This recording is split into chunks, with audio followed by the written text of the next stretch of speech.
الحمد لله رب العالمين والصلاة والسلام على أشرف الأنبياء والمرسلين سيدنا محمد وعلى آله وصحبه وسلم. رب اشرح لي صدري ويسر لي أمري واحلل عقدة من لساني يفقهوا قولي. Welcome back to our Islamic Finance Seminar.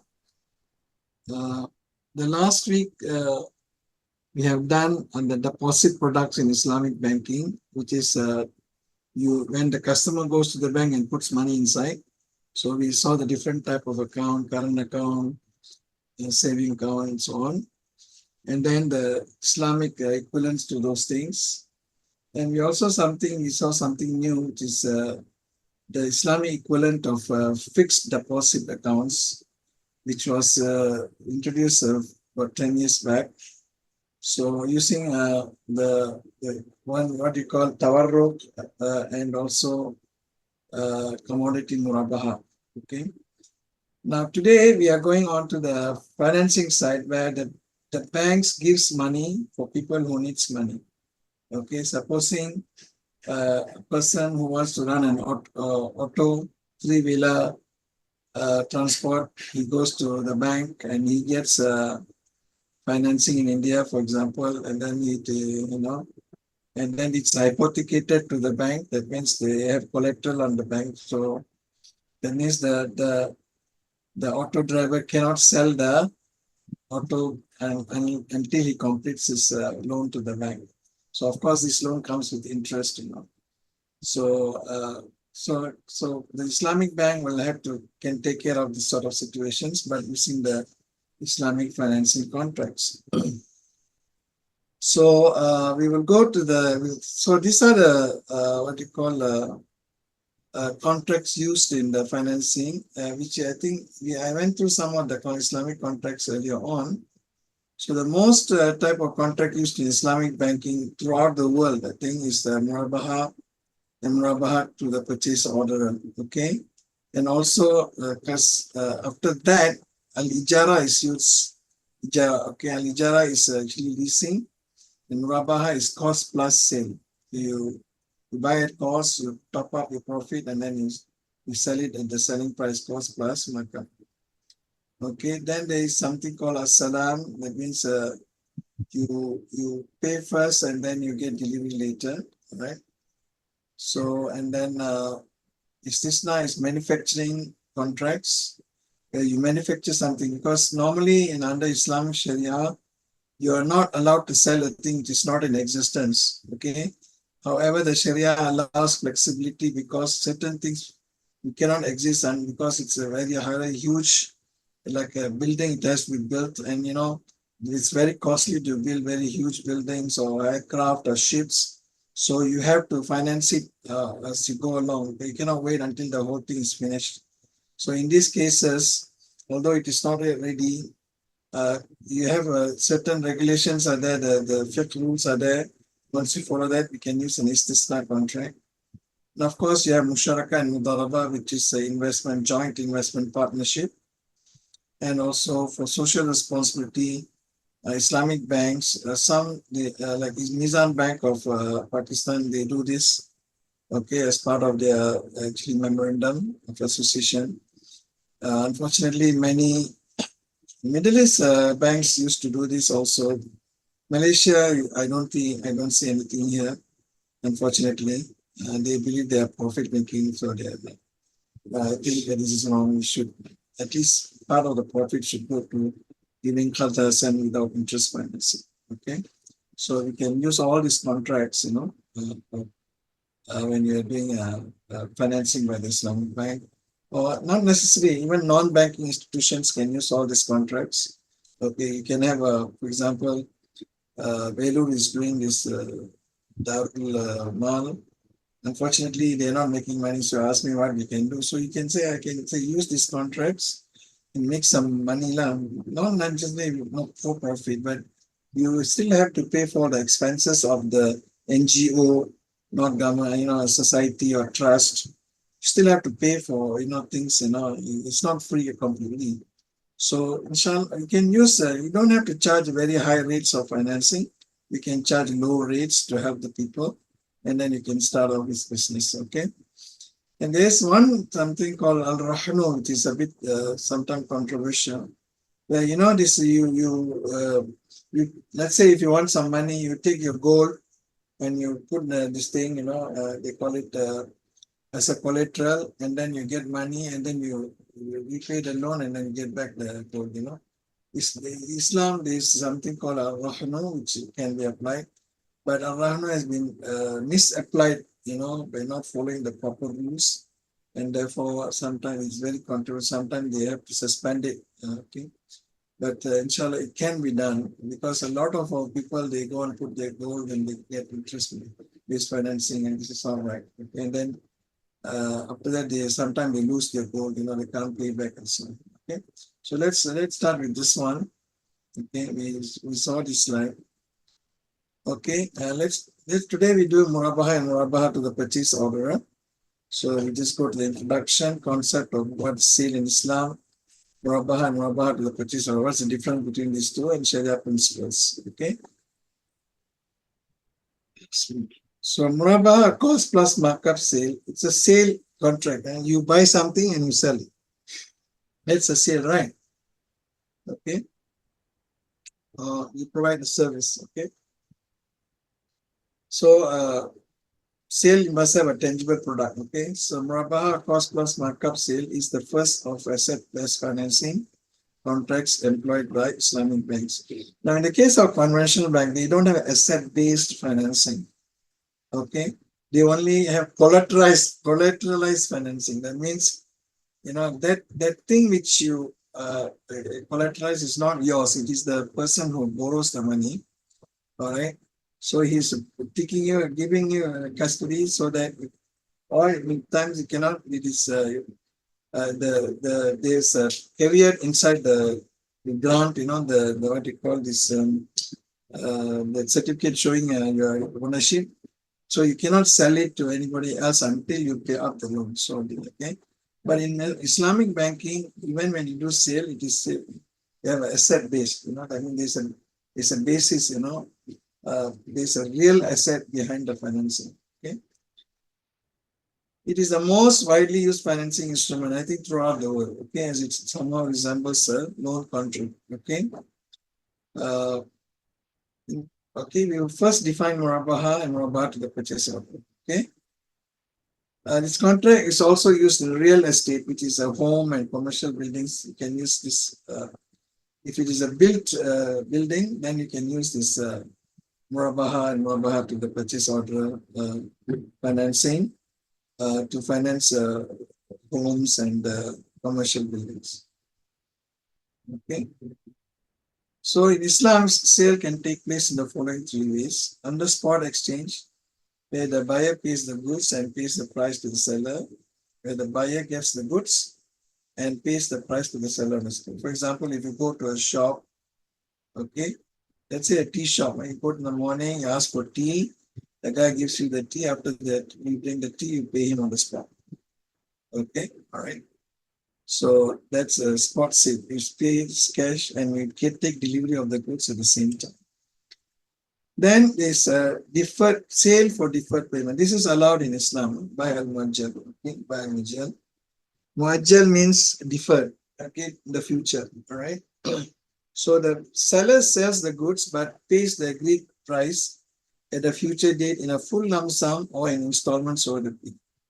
Okay, this is allowed in Islam.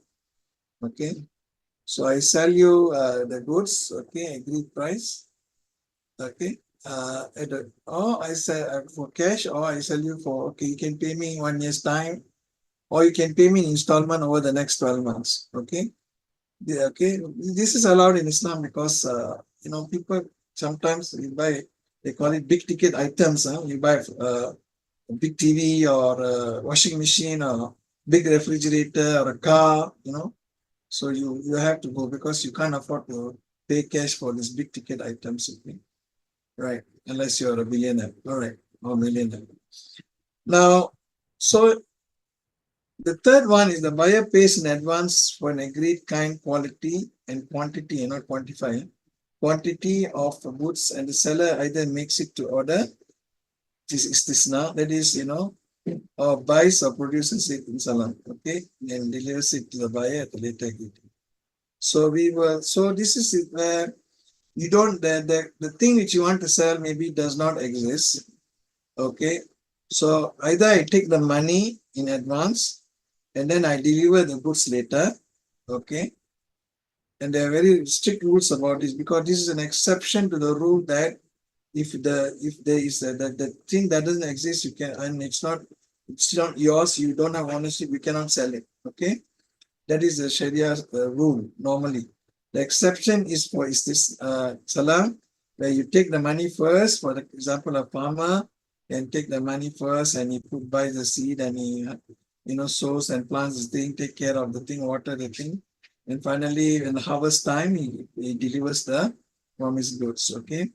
Or is this a house builder, developer? He what you call, you book the house and then he builds the thing and delivers to you later.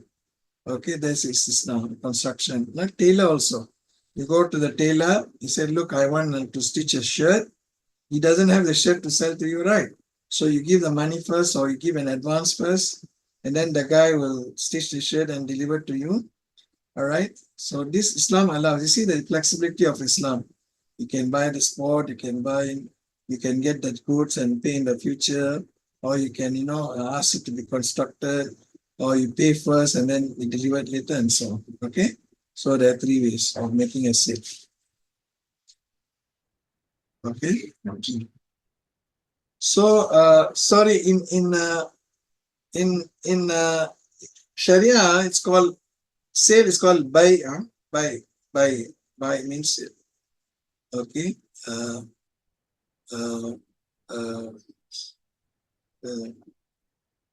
وَأَحَلَّ اللَّهُ الْبَيْعَ وَحَرَّمَ الرِّبَا. Allah has made a sale halal, وَحَرَّمَ الرِّبَا. Okay. And Allah has prohibited strongly. Harrama, the double shadda, the shadda that makes it double, that means it's emphasized. Harrama. Harama is different. Harrama is different. Harrama means very, very strongly prohibited. Okay. That, riba. Okay. That is paying interest. Okay. All right. Okay. So this sales can take 3 years. All right. And all of this is used in Islamic banking. All right. So let's look at Murabaha. Okay. All right.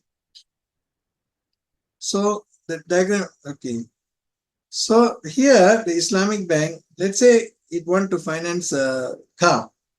The customer wants a car, all right? So the Islamic bank buys the car first. It cannot sell something which it doesn't have. So this is where the sequence is very, very important. The Islamic bank must buy the car, okay, and stock it first. All right, stock it first. That means it is in possession, or it can be with the vendor, and the vendor can supply direct to the customer. But Islamic bank has to buy the asset first, which it wants to sell. And then number two, it sells the customer and the customer pays. Customer pays, okay, either in installments or lump sum in the future or immediately. All right, normally it's not immediate, like customer wants financing, right? So he pays deeper. So this is buy al muajjal here, sale. But Murabaha is also, in addition to a normal sale, cash sale, Murabaha constitutes buy al muajjal, deferred sale, but it's also at a markup. That means, let's say the Islamic bank buys the car for 100,000, all right, and it wants to give you 3 years to pay back, okay? So it will top up maybe $30,000, okay, or rupees, all right? So maybe let's say a car costs 10 lakhs rupees, and then the bank adds a 3 years financing. So it's a 30, what do you call it, for 10 lakhs, how much is it? 3 lakhs, okay? So the Islamic bank will sell it to you at 13 lakhs, and you will pay the 13 lakhs over 3 years, 5 years, 7 years, 9 years, whatever the term you have contracted with the bank, okay? So that is the dash. Here is the cash flow. The dotted lines are cash flow. The solid lines are physical flow of goods and services. Okay, so this is Murabaha. Okay, so the bank buys the good for Murabaha sale from the vendor and pays for it. bank enters into a Murabaha contract with the customer on the basis of cost plus markup and delivers the goods. The customer pays the banks in installment over the contract period, and this type of contract is the most Islamic and practiced in the Middle East. Okay, in the Middle East. That means in Bahrain and this thing. What they do is, banks don't want to keep stock. It's not their business, okay? And sometimes under banking regulation, you're not allowed to buy stock and keep because you're not in trading, all right? So in the Middle East, what they do is they have a showroom. Okay, they have a showroom. What they do is last time they used to buy the cars and keep in the showroom, which is run by a subsidiary of the bank, and then the guy go and picks up the car he wants. Okay, and then he identify the cars he wants. He goes to the bank. Okay, and then this one it can be that the car belongs to the bank already, and then the bank will sell it to him at cost plus profit or markup. Okay, right. Now the other one is what is called Murabaha to the purchase order. We will okay. So Kuwait Finance House practices this model in case of motor car financing, but I think they have already so modified a bit, which we'll come to that later a bit. So bank has warehouses which keeps its cars and it is brought from manufacturer or dealers because they can get when they buy a lot, they can get discount. The problem is you do not know what car they want. There's so many type of cars, so many models, so many, various ranges of prices and so on. So obviously the bank cannot buy all the type of cars available. So it has to go and know what cars are selling and all that. So he buys and put in the warehouse, then he can go and identify the car, and then he can go to the bank and ask for the car, and then they will sell it to you at, of course, normally you pay a deposit, right? So the buyer goes to the warehouse and selects a car, informs the bank, and signs a Murabaha contract. He drives out with the car and pays for it later in installments. Okay. Islamic Bank do not want to do this. It's not practiced in Malaysia at all, this one. Or Indonesia for that matter. Okay. So it's not practiced, mainly practiced only in the Middle East. As it involves trading and it's risky in the sense that bank is the owner of the bought goods and is liable for all the risks related to supposing the goods burn down, okay, or it goes down in price. For example, computers are very quickly they go obsolete.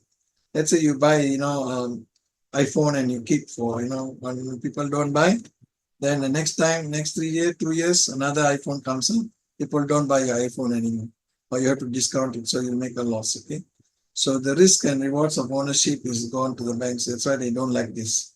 Okay, so to make it a bit better for the banks to make less risk, so they use something called Murabaha to the purchase order. Okay, what is Murabaha to the purchase order? Okay, well, it just goes like this. Instead of the Islamic bank going to the vendor and buy the goods first, let's say a car, and then selling it to the customer, okay, in this case, Murabaha to the purchase order means the customer first goes to the bank and say, I order the car. Normally, when you want to order a car, you go to the car dealer, right? You go to a car dealer and you order the car. You pay a deposit, all right? Now, if you can pay cash for the rest of the thing when the car is delivered, you pay cash and then they deliver the car to you. But normally people cannot pay cash, so they arrange with the bank to provide the loan, which is, of course, it's haram already. All right. So, but in this case, the customer goes to the bank and orders the car. Now the bank doesn't have the car. Okay. So now with the purchase order from the customer, now the risk is lessened now as compared to the previous one, because we know what car is going to be sold. There's a sort of a certainty, almost certainty of sale. All right. And you don't have to keep the car at all. You don't have to stock up the car. So you go to the vendor and you pay for the car, buy the car, and then you sell the car under Murabaha to the purchase order. Murabaha means, remember, markup. So if the car costs 10 lakhs, you sell it at maybe 13 lakhs. And you pay over 5 years or something, and then you sell the car. So the customer will pay the 13 lakhs over the 5 years or 3 years as agreed. Okay, so this reduces the risks substantially for the Islamic bank. Okay. So customer orders the bank to purchase the identified good. It can be not only a car, can be a truck, can be a building, can be whatever. Okay, all right. It can be even for house financing. Supposing that the developer has already built all the houses. So you want financing, go to the Islamic bank. The bank pays the developer first, get it, and then sell it to you at cost plus markup, right? So the bank buys and pays for the goods from the vendor. This is number 2. And then finally, it executes the Islamic Murabaha contract and sell the goods to the customer. Number 4, the customer pays for the goods on an installment basis to the bank. All right. Murabaha is defined by Fuqaha as the sale of goods at cost plus at an agreed profit markup. Okay. Its characteristic is that seller should inform the purchaser of the price at which he purchased and the product and stipulate an amount of profit in addition to this. So in a normal sale, okay, when people sell to you, they don't disclose what price they purchase and how much they're making profit on the sale. Okay, that is the normal sale. I think Sawama is called. Okay, normal sale, right? So they buy let's say a car dealer, he buys the car from the manufacturer at 10 lakhs and he sells to you for 11 lakhs because he doesn't want to give you on loan. I mean, he pays in cash. As long as he's concerned, it's cash. So the cost, now the purchase price to you is 11 lakhs. But he doesn't say, oh, I bought it for 10 and I'm selling you at 11 lakhs. Of course, the small vendors, they try to cheat you. Oh, brother, I bought this, this phone for 20,000 rupees. I make very little profit. I'm selling you for only 21,000, 1,000 rupees only I made. All this, sometimes they like to sell.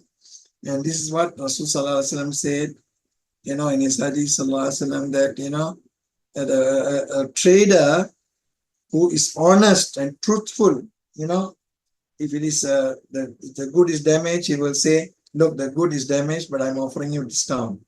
He doesn't sell you defective goods. He doesn't sell you, he doesn't cheat to sell, like, I bought it at, I'm making, sometimes they say, oh, sir, I'm actually making a loss at this price, but I'm trying to get rid of my stock. Something like that, they try to get you to buy, okay? So this sort of the vendors, they will not go to Jannah. Maybe, Allah, okay?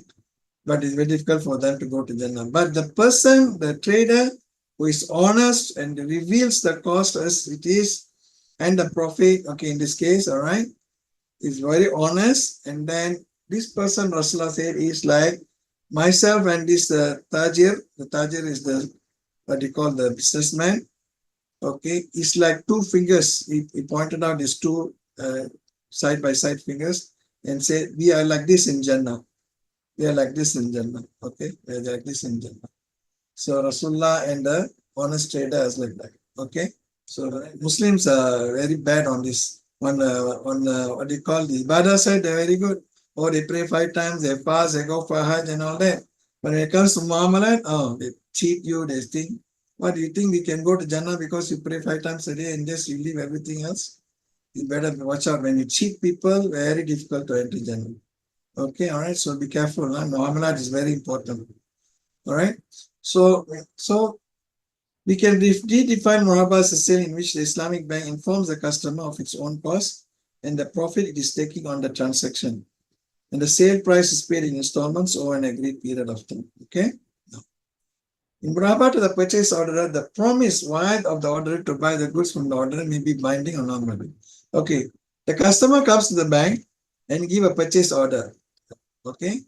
And he promises that if the bank buys the goods, okay, and then sells it to them at a particular price, he is willing to purchase the goods. So there is no contract of purchase from the buyer yet. Yeah, okay.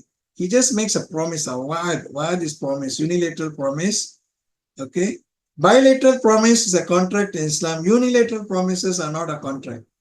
And the word may be binding or non-binding. That means it can be legally enforced or not legally enforced. Okay. So one group of scholars view that the promise is non-binding because The bank cannot sell what it does not possess at the time of making the promise. And Murabaha is not a salam or istisna contract. So you cannot sell what it does not possess, okay, in the time of making the promise. The goods may be defective, deficient, unnecessary when delivered. Okay. This will present, however, okay, this is a defective, deficient, okay, fine.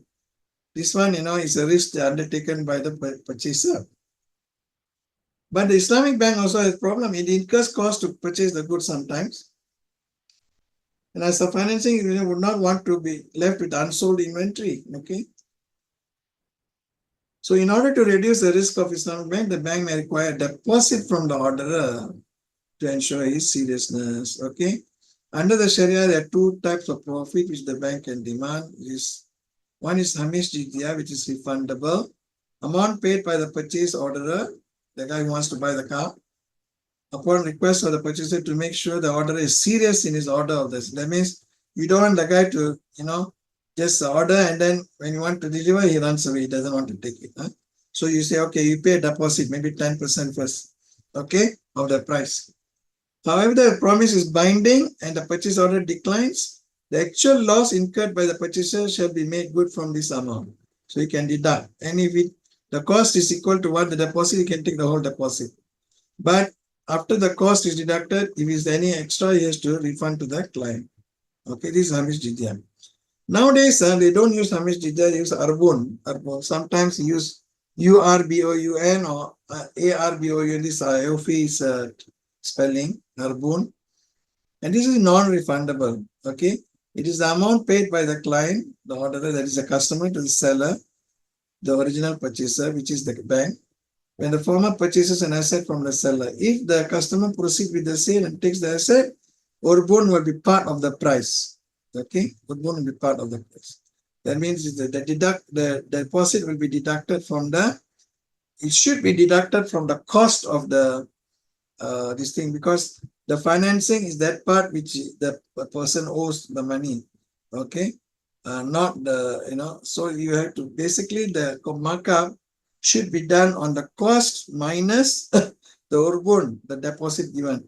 But I don't know how the Islamic banks calculate, but that should be the correct way it should be done. Okay, the percentage markup should be on the cost which the bank pays plus minus the urbun which the customer has paid, and then you make a percentage on the markup, okay, of the cost. Okay, because the guy has paid you already. So you're not buying, completely, you're not paying everything, you're using Arbon to pay. All right. So then it should be, okay, deducted from this thing. Okay, but in case, all right, in case the customer don't want the car, then the Arbon will be forfeited. You lose the money. Okay, 10%, even if it is higher than the cost which the bank, incurred to buy the car, it will be forfeited because you broke your promise. All right.